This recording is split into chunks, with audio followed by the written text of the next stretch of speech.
And again, at last, you have to provide the justification for your methodological choice.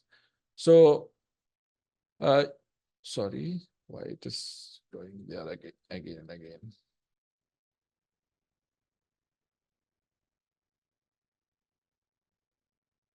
So your methodology should make the case for why you choose this particular methods, especially if you did not take any most standard approach for your topic. Yes, this is very crucial for your research. Okay, just for example, for skin lesion detection, as an example, I have shown you, this is the initial cancer on skin. So skin lesion detection, okay, we have used ensemble technique. So ensemble technique, this is a way to combine more than one model, okay, or algorithm. So if I have already mentioned that I have used ensemble of resonant exception rate or this technique or that technique, so I don't need to explain what is ensemble. Understood?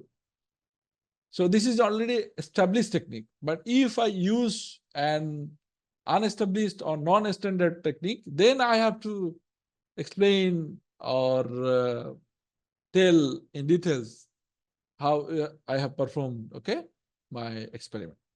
Discuss why other methods were not suitable. Okay, fine. Why you use ensemble? Why other methods are not applicable here? Why you use deep learning? Why not machine learning? Why not computer vision technique? Why not image processing technique? Okay, like this. So you will tell this point as well for your objectives and show how this approach contributes new knowledge. And you have to say, okay, using my technique, it will create new idea. It will create new understanding. So here you have to show your novelty.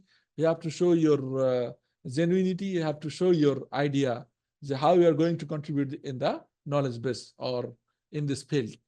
You can acknowledge limitations or weakness in the approach you choose, but justify why this were outweighed by strength. Just for example, you have chosen a technique, but it has some limitations, but by the way, it is good for your research. And that means the limitations are less, but the strengths are more than the limitation. So you have to also provide justification for the choice for your research. The method you have selected, you have to provide justification as well. So we have some tips to write a good methodology. The important thing is that you have to focus on your research objective or research question. So the most crucial thing for doing research, we have said for the very beginning that the research question. If there is no research question, there is no research. And research question can be replaced by research objective. Okay, am I right?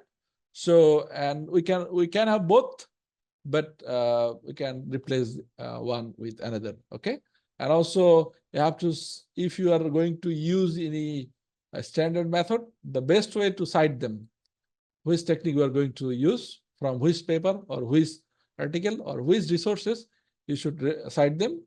And also keep in mind that who are going to read your paper or read your article, and what are the understanding level of the topic, then it will be good for you to write this methodology section, and also discuss the obstacles or challenges you are facing to perform your research or implement your idea. So these are the things you have to consider in writing your methodology. And here I have already provided few references as well. So you can go for it. It is writing a winning thesis dissertation, a step-by-step guideline, and also your research design and method. Okay, I have provided, I think this is an open book. Okay, you can also read this book as well. So if you have any question regarding this lecture, you can feel free to ask. Okay.